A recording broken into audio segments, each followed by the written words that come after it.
Hey, this is Dave and Pete. Now we're going to talk about the low-carb diet. And this is probably going to be one of the top diets you can do because it's pretty simple and, well, it's just easy to understand, and I think it's really effective. So basically, this right here is pretty much a diagram of you. So what we have here is actually muscle tissue. This is all here. This is where carbohydrates are stored. Out here is like bone tissue, organs, and glands, and some other things are stored here. And then here is what is called fat spillover, or just, fat on your body. So this is where your carbohydrates are stored, and they're in a form called glycogen. So here is glycogen. Write it in. If the marker works. Glycogen. I think that's spelled right. So what most people have, because carbs are in so many different foods, most people are way up here with their glycogen, right on this line, right here. And then once it goes over this line, which happens to everyone, that's when it turns to here. That's when it turns into the fat spillover, and that's when you get fat on the outside of your body. So what we're trying to do is teach our body to use the fat as energy rather than, the carbs here. You want to use the fat, and that's how you're going to get rid of the fat. So what the low-carb diet is going to do is, it's almost self-explanatory. We're going to try to bring our carbs down here. All right, but the thing that, people that are aware of this diet, a lot of people don't do it right, and what they actually do is they stay down here. Problem with that is that can cut your metabolism in half, which is really bad because that's, if you ever go back up to eating a normal amount of carbs, your body won't be able to digest it right, and you'll have, far more fat spillover than you did before. So basically by doing this, probably about three times a week, 3 days out of the week, you're going to have, for the most part, probably under 75 for the general person, under 75 grams of carbs, which is pretty low. And then that's going to be 3 days a week. And then the rest of the week, you're going to level out here. And then once a week, you're just going to have, an increase in carbs day. So you can go way up here. You'll probably have, maybe 150, maybe double. The rest of the week, you'll probably have like 120. So that's going to keep it pretty low, and that's going to also keep your metabolism levels happy. There's some words I can throw out like, T3, T4. Those are some hormones, thyroid hormones, leptin also. These are pretty much metabolism hormones, so you have to keep those happy, is what I like to say. So you're not hurting your metabolism because that's really bad. Also, carbs, they're very anabolic, which actually promotes insulin, and insulin is what helps develop lean muscle. So, you never want to try to just always, cut your carbs because then you won't be able to grow muscle. So you want to try to keep them low if you're trying to cut fat, but also have cheat days, if you will. Get them nice and high, and that's pretty much the low-carb diet. So you want to be safe about it. Always have cheat days. It's believe it or not, it's important for this diet specifically. So that's pretty much how the low-carb diet works. Alright, so this is Dave and Pete again, and this time we have the beast himself who has come out from behind the camera, Jeff. Thanks, Dave. He's going to show you guys how to make a delicious sandwich that is healthy, has carbs, protein, everything you need for the day. Damn straight. I'll let it to you, Jeff. Alright, so come over here. So, first off, I've prepared some toasted onion rolls. Plop that on there, get a little ketchup on there for extra flavor. Just a little bit. Then let's get our chicken patty, the protein in this meal. Slap that on there. And we got some avocado. This also has a lot of protein as well, and it's delicious. Very good vegetarian option because this is actually fake chicken. But it still tastes like chicken. It's delicious. And then afterwards, we've got some deep green blends. Give you the green power that we all love. slap some on. It's probably too much.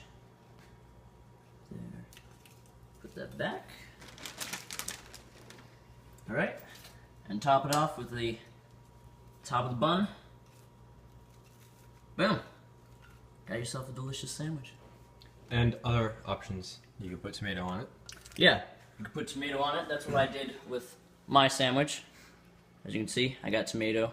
Oh, and I forgot to put my greens on my sandwich. So I'll go do that. This is Jeff, and this is a very delicious and nutritious option if you want to get some power in your lunch. Thanks very much, Jeff. Okay, so this is Dave and Pete again. Today we're going to be talking about supplements. I know a lot of you, may have dabbled with it a bit, maybe whey protein. I'm sure a lot of you have heard of muscle milk. However, there's a lot of things that people don't know, or the biggest thing is people speculate on things that they really don't know, what they're talking about really. The biggest one I can think of is people like to talk about creatine. No one knows anything about it. They just like to tell you it's bad. But I'm here to just pretty much just tell you what's on the back, nutrition facts and, whether it's good or bad for you. So we've got three of like the biggest, supplements, I guess, main supplements that you could take. Biggest one is whey protein. This one is just, an off-brand. And pretty much this is solid protein with very low fat. Muscle milk is another source of protein, however, that's really high in fat and sugar. So there are ways to get a lot of protein with food, but if you really just want the protein, you don't want any fat, then the whey protein is going to be your way to go. Yeah, and I just want to point out, nothing beats food, so you don't just think you can, eat, I don't know, whatever you eat, salad all day long, and then just say, hey, I'll just grab some shakes and that'll be my protein. You really gotta eat a lot of food protein and then have this on top of it. Another one is actually creatine over here. And so this is creatine monohydrate, is what it's called. And, a lot of people just say creatine's bad for you. They'll say it's bad for your liver. There's been no tests to show that it's bad for your liver. If you were to take like the entire bottle of creatine in a week, then yeah, maybe you could have some sort of. But that's just like with anything, exactly. No one. You could take an entire bottle of vitamin C and be sick, So, with creatine, really the biggest thing is you have to be hydrated because it could tend to dehydrate you if you don't have enough water with it. But what creatine does is actually replenish your muscles when you're working out. It gives them chemicals in there that resupply your muscles when you're working out, when you're pushing, just so that you can push a little bit harder. And what a lot of people overlook is that creatine is actually already in your body. This is just adding a little bit more. Yeah, creatine, it's a natural chemical that your body makes. It's found in fish. So if you want to eat a lot of fish, there's creatine in fish.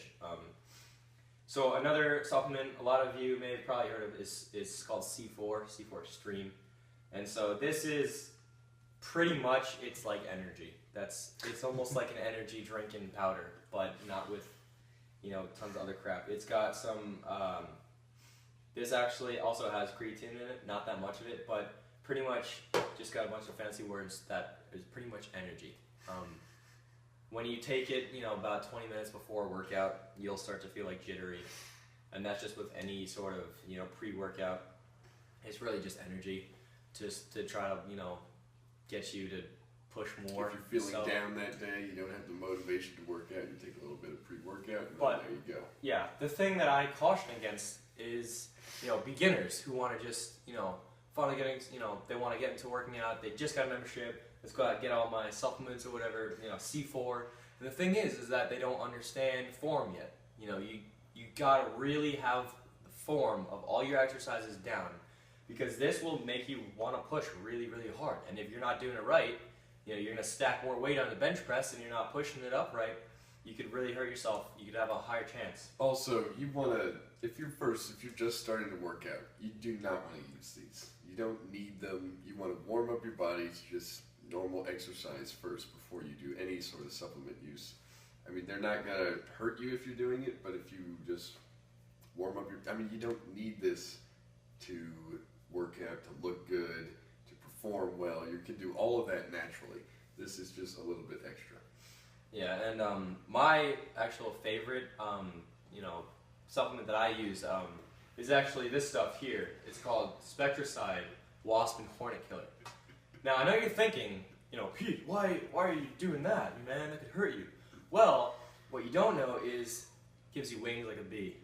It's got a 27-foot jet spray. You just go, right in your mouth there, get it nice and close, and it just shoots it right down into your stomach.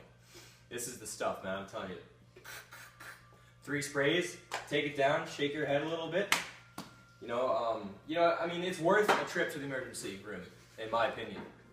I get a nice fat workout. I last about 5 minutes, and then I start to foam a little bit out of the mouth. But they fix me right up at the ER. Dave is he's judging me here. I'm crying. But anyway, so this is supplements. So if you have any questions, you could just write in the comments, and we'll make another video. All right. Okay, and just remember, it's all about just doing it. Okay? You always, a lot of people are always saying, what is the secret? Chinese scientists have found a new secret way of losing 6 pounds in 6 days. None of that is true. Chinese scientists don't know anything. Exactly. The key is to just do it. You have to find a schedule, find a routine, and just do it. Like Nike. The American way. Exactly. The American way, whatever. Just do it. Just work out, find a plan, and just, always just keep going. So there you go. That's how you build the German artillery.